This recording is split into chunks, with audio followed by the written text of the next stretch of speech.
안녕하세요. 정보가 세상을 바꾼다의 인포뱅크입니다. 이번에 전해드릴 내용은 인도 인구 세계 1위 발표에 두려움 떨고 있는 중국에 대해서 한번 알아보도록 하겠습니다. 여러분의 구독, 좋아요, 그리고 필요하시면 알람 설정까지 부탁드리겠습니다. 중국 관영 매체들은 세계 유수의 언론들이 인도의 세계 인구 1위 발표에 거품을 불고 있습니다. 그동안 인구 세계 1위를 무기로 세계 유수의 기업들을 끌어들였는데 그 무기가 단숨에 사라져버린 것이죠. 이러한 이유에서인지 몰라도 많은 유수의 기업들이 인도로 몰려가고 있는 모습을 보이고 있습니다. 애플과 삼성전자와 같은 경우는 인도에 힘을 쏟고 있고 현대차도 이곳에 굉장히 힘을 쏟고 있는 것을 볼 수 있습니다. 이렇듯 많은 유수의 기업들이 눈길이 인도에 쏠리면서 중국 경제 성장에 장애물이 되고 있습니다. 가뜩이나 세계 경제 위기로 어려움을 겪고 있는 가운데 인도라는 복병의 등장은 중국을 더욱더 힘들게 하고 있는 것이죠. 중국은 자국이 인도보다 인프라나 근로자의 학력 면에서 더 나은 면이 있다라고 주장을 하고 있지만 세계 1위 인구의 버프는 무시하기 어렵기 때문입니다. 여기에 인도는 인구 버프로 인해 국제사회에서 점점 더 영향력, 특히 목소리가 커질 것이라는 점에서 이 관심까지 차단하고 싶어 하는 것입니다. 그래서 알아봤습니다. 인도 인구 세계 1위 발표에 두려움 떨고 있는 중국입니다. 그림을 하나 올려드리는데 지금 중국과 인도의 인구 추이라고 지금 보이는데 인도와 같은 경우는 지금 성장세가 꺾이지 않았다라는 점이 무서운 일이에요. 그런데 중국과 같은 경우는 성장세가 꺾였다라는 게 문제가 되는 것입니다. 그래서 가면 갈수록 이 갭이 점점 더 커진다라는 거죠. 물론 인도의 인구도 점점 더 꺾이는 추세가 오긴 합니다. 그런데 중국이 꺾이는 추세가 훨씬 더 빠르다라는 점에서 이제 2100년도가 될 경우, 지금, 2100년도가 될 경우 중국의 인구가 인도의 인구의 2분의 1 정도밖에 되지 않는다라는 그런 이야기가 나오고 있습니다. 자, 이야기 시작을 해보도록 하겠습니다. 중국 관영 매체는 최근 중국 인도가 인도에 초월당하고 있다는 서방 언론 보도에 대해서 입에 거품을 불고 비난하고 나서고 있습니다. 이는 서방 언론들이 중국의 탈동조화를 촉진하려는 의도가 있다라는 보도하고 있다라는 것이죠. 뉴욕타임즈, 블룸버그, 월스트리트저널 등은 지난달 23일 UN 인구기금의 발표 자료를 인용해서 올해 중반까지 인도가 인구 14억 2860만 명으로 중국의 14억 2570만 명보다 300만 명이나 더 많아질 것이라는 예측을 보도했습니다. 이 자료에 따르면 인도 인구는 2050년까지 16억 6800만 명으로 계속 늘어나지만 중국과 같은 경우는 오히려 13억 1700만 명으로 감소해 양국 간의 격차가 더 벌어질 수 있다라고 전망한 것이죠. 그런데 CCTV는 최근 서방 언론의 보도는 중국의 발전에 해를 끼칠 것이라고 비난하고 나섰습니다. 오히려 중국의 인구가 줄면서 전 세계 경제에 영향을 미칠 것이라고 보도한 것입니다. 그런데 서방 언론들은 이 의견에는 동조했어요. 그런데 다른 의견을 내놓았습니다. 뉴욕타임즈 등은 중국의 인구가 줄어들면서 노동 인구가 감소하며 이는 세계 경제를 불안정하게 만들 수 있다라 얘기하면서 중국의 의견에 동조했습니다. 그동안 중국이 저렴한 인건비를 바탕으로 세계 공장의 역할을 했던 원동력인 풍부한 노동력이 상실했다라는 것이죠. 즉, 노동력의 상실로 중국의 성장 동력이 떨어졌다라는 것을 말하는 것입니다. 이런 뉴스는 지금 중국에 진출하려는 기업들을 점점 더 주저하게 만드는 소식이죠. 더 이상 임금도 싸지 않고 더 이상 인구도 1위가 되지 않고 인구는 점점 더 줄어들고 이렇게 되면 중국 내수 시장에서 경쟁력이 점점 더 줄어들 수 있다라는 그런 측면이 있습니다. 중국 국가통계국은 지난해 60년 만에 처음으로 인구 성장률이 마이너스 0.6%를 기록했다라고 발표했습니다. 오랜 산하 제한 정책, 생활비 부담, 결혼과 출산에 대한 인식 변화, 이러한 여러 가지 측면에서 저출산의 원인으로 거론되고 있는 상황이죠. 여기에는 언급되지 않았지만 코로나19의 영향으로 약 4억 명 이상이 사망한 것도 한 영향으로 작용하고 있습니다. 그중 가장 큰 영향을 미친 것은 바로 오랜 기간 동안 시행된 산하 제한.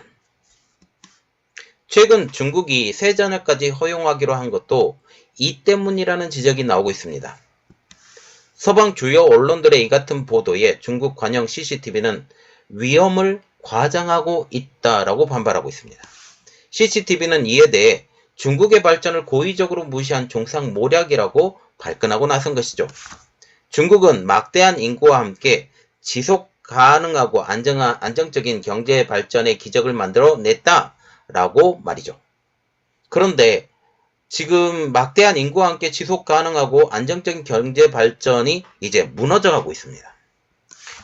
CCTV는 이에 대해서 서방 언론의 발표는 중국을 세계화에서 끊어내려는 탈동조화, 동조화 같은 경우는 지금 서로 융합해서 가는 것을 동조화라고, 탈동조화라는 것은 하나로 단독으로 떨어져 나가서 무리에 끼지 못하게 하는 것을 탈동조화라고 하는데, 이 탈동조화를 옹호한다라는 것이죠. 미국의 중국 따돌리기, 이것을 옹호한다라는 것입니다. 유엔의 발표를 인용해 중국의 발전을 억제시키려고 억지 주장을 펼치고 있다라고 말을 한 것입니다.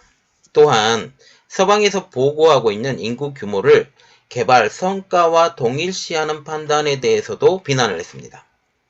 이어서 그런 과대 보도는 인구와 경제 개발에 대한 기본적인 이해가 부족한 탓이라고 하면서 출생률의 감소와 출산 의욕의 감소는 전 세계가 직면한 공통적인 문제라고 덧붙였습니다. 물론 이 말은 맞아요. 세계적인 출산율 감소, 이것은 맞는 말이고 이것에 대해서 우리가 말을 할 필요는 없지만 인구는 곧 돈이다. 그리고 경제를 돌리는 아주 기본적인 파라미터다라고 지금 얘기를 하고 있죠.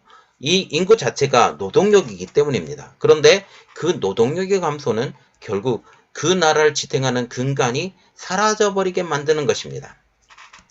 이번 인도가 세계 인구 1위 대국 위치에 설 수 있다라는 유엔 보고서와 서방 언론에 대한 이런 발언에 대해서 매우 경계하는 모습을 보여주고 있습니다.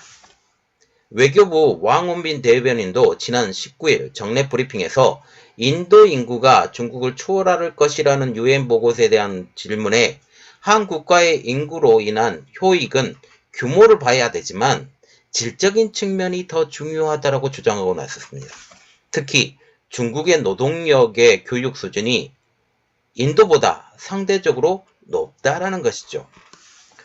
왕 대변인은 인구 노령화에 대한 비관론도 중국이 인구 노령화 국가 전략을 적극적으로 실시하며 인구 구조 변화에도 적극적으로 대응하고 있다라고 강조했습니다. 문제는 중국이 당국 차원에서 아무리 이 문제를 해결하기 위해 노력해도 중국의 인구 노령화 문제, 그리고 중국의 인구 증가가 금방 해결이 되거나 단기간에 극적인 변화를 일으키기 어렵다는 점입니다. 인도의 경우 인구 절반이 30세 미만, 3분의 2가 15세에서 59세로 청년, 중장년 인구 비중이 상당히 높습니다. 월스트리트저널도 이 부분에 대해서 언급했는데요. 인도가 인구 증가세뿐만 아니라 인구 구조에서도 중국에 대항할 충분한 노동력이 지니고 있다라고 평가하고 있습니다. 중국 전문가인 리닝도 중국 관영 매체와 중국 정부의 민감한 반응에 대해서 전곡을 찔렀다라고 분석했습니다. 중국이 서방 주요 언론에 대해서 탈동조화 지원을 운운하는 것도 중국 정부가 탈동조화를 두려워하고 있음을 시사한다라고 분석한 것입니다. 결국 이는 중국 내 글로벌 기업들이 탈중국하는 것을 두려워한다라는 것을 의미합니다. 현재 중국은 미국과 치열한 대립을 하고 있습니다. 산업의 쌀이라고 불리는 반도체 분야에서 가장 심하게 대립하고 있고, 여기에 미래 기술에 대한 기술 표준을 동맹국과 함께 제정하며 중국을 제외시키려 하고 있죠. 동맹국 참여 부분에서도 중국의 참여도 개방한다 얘기를 하고 있지만 문제는 중국을 하나의 동맹국 정도로 격화시키는 참여를 원한다는 것입니다. 그래서 미국 주도의 이런 기술 협력, 여기에 중국은 겨우 조그만 부분에서 받고 싶으면 받고 받지 말고 싶으면 그냥 떨어져 라고 얘기를 한 거죠. 결국 미국 주도의 기술 개발에 격가지로만 참여를 원한다는 것입니다. 이러한 상황에서 인구 버프가 사라지게 됨으로써 중국은 더 큰 위기에 처해버리게 된 상황이죠. 이 때문에 많은 기업들이 더 많은 이득을 위해 다른 나라로 이동하는 상황, 특히 인도로 이동하는 상황이 올 것으로 분석되고 있습니다. 또한 인구에서 인도가 중국을 제침으로써 국제정치에서도 인도의 발언권이 더욱더 강해질 것으로 분석되고 있습니다. 특히 UN 안전보장이사회 안보리 상임이사국 지위에 한층 더 가까워졌다라는 분석까지 나오고 있습니다. UN 인구 담당 부서의 관계자는 BBC에 세계에서 인구가 가장 많은 국가라는 점이 인도로 하여금 더 많은 권리를 요구하게 만들 것이라고 밝혔습니다. 안보리는 UN 기구들 가운데 유일하게 구속력 있는 결정을 내릴 권한이 있는 곳으로 UN 안보리 결정에 따르지 않는 국가는 경제는 물론 군사적 제재에 직면할 수도 있습니다. 이런 안보리는 총 15개의 이사국으로 구성이 되어 있는데요. 미국, 영국, 중국, 러시아, 프랑스 5개국은 상임이사국이고 나머지 10개국은 선거로 뽑히는 2년 임기의 비상임이사국입니다. 상임이사국은 늘 안보리에 참여해 목소리를 낼 수 있다는 점 말고도 중대한 특권을 지니고 있는데요. 5개 상임이사국 중 어느 한 나라라도 반대하면 아무런 결정을 내릴 수 없는 거부권, 보토 파워를 지니고 있기 때문이죠. 인도는 오래전부터 안보리 상임이사국 진출을 노려왔습니다. 독일, 일본, 브라질 등도 인도와 함께 더불어 상임이사국 지위를 노리고 있는 대표적인 국가들입니다. 이 가운데 독일과 일본은 지금 미국, 인도와 브라질은 러시아로부터 각각 확고한 지지를 얻고 있습니다. 중국은 상임이사국을 지금의 5개보다 더 늘리는 것 자체를 탐탁하게 여기진 않지만 영국, 프랑스는 최근 공동으로 안보리 개편안을 마련하는 작업을 착수하는 상황입니다. 그런데 일각에서는 인도가 인구 1위 대국으로 정치적 발언권이 커지더라도 중국이라는 장벽을 넘기에는 아직까지 무리라는 관측이 나오고 있습니다. 인도와 중국은 오래전부터 영토 분쟁 중이며 지금도 두 나라 국경에는 군사적 긴장감이 감돌고 있기 때문이죠. 그러나 미국과 같은 경우에는 인도태평양에서 인도의 지정학적, 경제적 중요성이 커진 상황에서 인도를 포섭하기 위해 노력 중입니다. 미국 정부는 모디 총리의 소수 종교와 언론 그리고 야당에 대한 탄압 등 비민주적이고 반인권적인 형태에 대해서 눈 감아주고 있으며 인도 정부가 러시아산 원유를 대거 사들이고 있는데도 불구하고 이에 대해서 문제 제기조차 안 하는 것입니다. 자, 지금 보시면 인도가 인구로서 중국을 뛰어넘었다라는 것은 단순히 뛰어넘었다라는 그 의미 이상이라는 것입니다. 이제 세계 경제의 축이 중국에서 인도로 옮겨질 수 있다는 점이죠. 물론 중국 내 인프라가 굉장히 발달해 있다는 건 사실입니다. 도로망도 많이 뚫려 있고요. 또 국가주도로 이게 도로망이 뚫려 있다 보니까 쭉쭉쭉쭉 뻗어 있는 도로망이 지금 되어 있죠.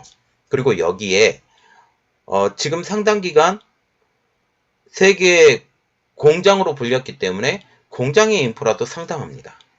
이러한 상황에서 지금 인도로 당장 옮기는 것은 힘들지만 인도가 점점 더 지금보다 발언권이 커진다는 건 사실입니다.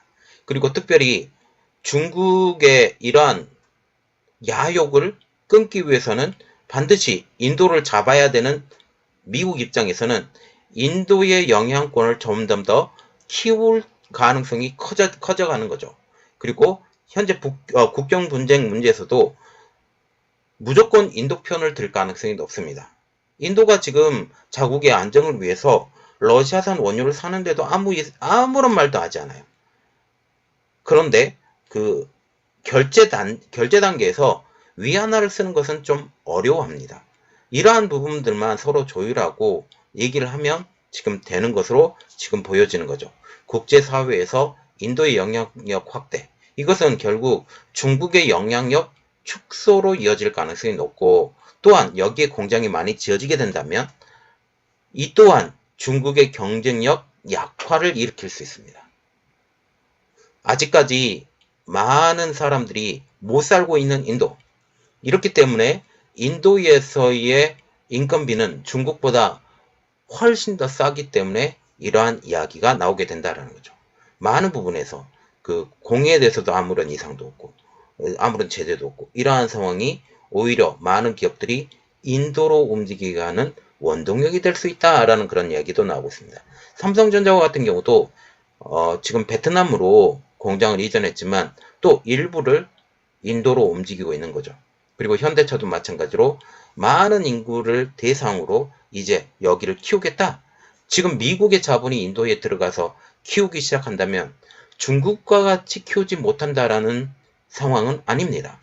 그래서 지금 어떠한 상황으로 갈지 우리 한번 같이 지켜보도록 하겠습니다. 이번 내용은 여기까지 하겠습니다. 제 내용이 여러분들에게 도움이 됐다고 생각을 하시면 구독, 좋아요, 그리고 필요하시면 알람 설정까지 부탁드리겠습니다. 감사합니다.